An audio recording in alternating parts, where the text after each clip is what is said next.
Halo teman-teman, di tutorial kali ini kita akan belajar lagi tentang bahasa Go. Di tutorial ini kita akan belajar tentang tiga library populer terkait dengan konfigurasi file di bahasa Golang.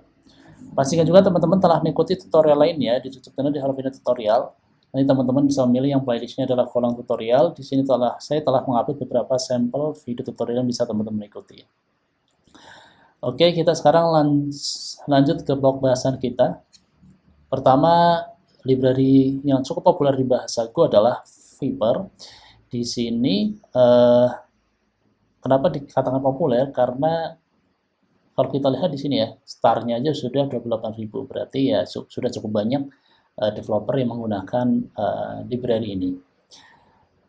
Viper merupakan library konfigurasi di bahasa Go yang cukup populer dan juga dia mensupport banyak file seperti dia bisa membaca nanti JSON, bentuk file bentuknya JSON, TOML, YAML, dan HCL. Ini adalah konfigurasi default yang biasanya dipakai atau dipakai ketika kita membuat konfigurasi file untuk menyimpan misalnya kayak nama database, password, atau misalnya credential key dan lain-lainnya. Cara menggunakannya pun cukup mudah, nanti teman-teman tinggal menginstal ya dengan GoGet github.com/spv13/viper. Terus bagaimana caranya misalnya kita ingin membuat konfigurasi filenya dalam bentuk YAML dan nanti si Golang bisa membaca file tersebut. Oke, di sini saya punya sebuah sampel. Sini saya punya file dengan nama config.yaml, API key, your API key. Ini adalah API key-nya, kemudian ada database, ada host, ada port.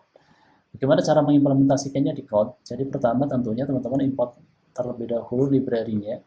Kemudian setelah itu teman-teman bikin map struct yang mirip dengan yang ada di config YAML. Jadi pertama saya bikin API key, ada database, ada host, dan ada port. Kemudian teman-teman bisa menggunakan ini string map struct API key. Nah, setelah itu, nanti pertama teman-teman perlu memanggil set config name-nya. Ini adalah nama filenya apa. Kemudian set config type, ini adalah tipe datanya apa. Misalnya JSON, ya berarti set config type-nya ada JSON. Kalau toml kebetulan di sini yang kita bahas adalah YAML. Nah, add config path, ini adalah di mana config file itu disimpan. Jadi ini adalah path-nya, kalau satu berarti dia ada di main directory. Main directory di project ini, dan main directory-nya di sini saya namakan di sini. Jadi sama dengan satu level dengan si main.go. Oke, ini untuk konfigurasi Viper. Jadi harusnya nanti begitu di print, kalau misalnya kita coba print di terminal,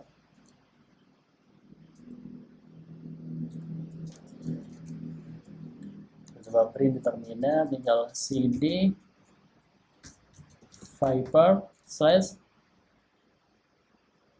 jadi Viper, tinggal go run main go. Oke, nah ini udah berhasil. Jadi cara menggunakan Viper sudah cukup mudah. Teman-teman tinggal import library-nya, bikin map struct-nya, dan kemudian panggil beberapa metode yang menjadi yang sudah disediakan oleh si Viper. Oke, kita sekarang berpindah ke library yang kedua. Di sini ada library kedua adalah namanya conf. Ini adalah library yang juga mungkin nggak sepopuler Viper, tapi banyak digunakan juga oleh developer, dan library ini juga support beberapa file config tipe file config seperti JSON, TOML, dan YAML.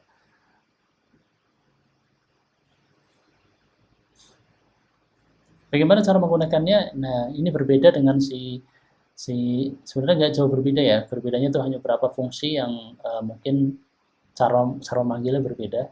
Jadi kalau misalnya saya di sini bikin sebuah file tipe datanya adalah YAML, config.yaml, sama tadi value-nya sama dengan yang kita bahas sebelumnya. Kemudian saya bikin sebuah file dengan nama main.go. Jadi pertama sama, kita perlu membuat config-nya terlebih dahulu, config struct-nya terlebih dahulu, kita bikin struct-nya, kemudian setelah itu kita panggil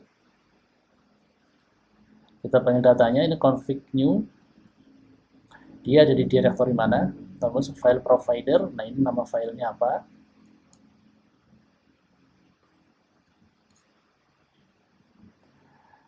ini pun nanti hasilnya akan sama ya. Jadi harusnya nanti begitu kita print, ini dia menghasilkan hal yang sama. Jadi kita bisa menampilkan data API, database, host, dan port. Kita coba pindah cd go run main go. Ya, sebenarnya fungsinya sama, tapi kalau dilihat paling populer, tentu paling populer ya Viper ya. Viper itu cukup banyak developer yang menggunakan, sudah cukup banyak, dan library ini startnya tuh kalau kita lihat di GitHub tuh masih ini ya, masih 3000, jadi termasuk masih belum sepopuler si Viper, tapi ya ini bisa digunakan lah ya, maksudnya sudah terverifikasi karena sudah banyak juga yang menggunakan. Oke, selanjutnya library yang ketiga kita akan pakai yang namanya adalah env-config. Ini startnya lebih tinggi, kalau dilihat dari sisi GitHub, startnya lebih tinggi dibandingkan dengan si conf. Conf itu masih 3000 dan ini sudah 5000, jadi harusnya yang menggunakan lebih banyak gitu ya, kalau berdasarkan GitHub Start ya. Dan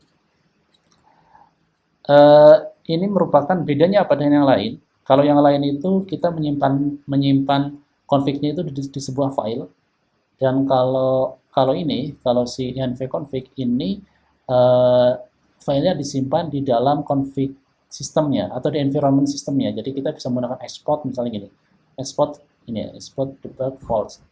Misalnya saya sudah bikin sebuah sampel. Saya bikin sampel. Nah, saya punya ini misalnya, kita coba. Caranya tuh kita jalankan di terminal. Kalau misalnya teman-teman pakai terminal, command line tinggal export. Ini juga kita export host db host, kita export, kita simpan di mesin ya. Jadi ini adalah environment yang disimpan dalam mesin. Biasanya ini digunakan ketika kita misalnya ingin mengeksekusi Go dan menyimpan environment-nya di dalam internal mesinnya.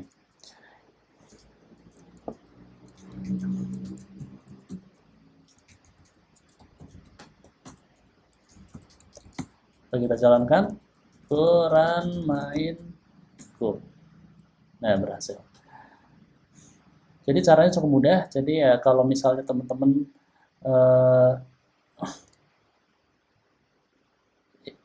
ingin langsung menggunakan, kalau misalnya kita lihat ya, kita lihat di sini, dia bikin struct-nya juga. Dan di sini saya juga bikin struct-nya. Jadi cara membuat struct-nya mirip dengan yang dengan library lain seperti conf dan Viper ya. Kalau kita lihat, coba kita balik lagi, di sini dia pakai kita langsung pakai mapstruct. Terus kalau conf itu struct-nya, API-nya kita langsung pakai conf, dan untuk memanggil key dari si config filenya. Terus kalau di env-config kita pakainya env-config langsung, env-config API key. Oke, dan caranya sebenarnya cukup mudah ya. Tiga-tiganya fungsinya sama, tujuan akhirnya sama, yaitu membantu developer untuk mempermudah cara memanggil atau membuat konfigurasi file untuk bahasa Golang. Demikian teman-teman tutorial singkat atau ya bahasan singkat terkait dengan library populer untuk konfigurasi file di bahasa Golang. Selamat mencoba.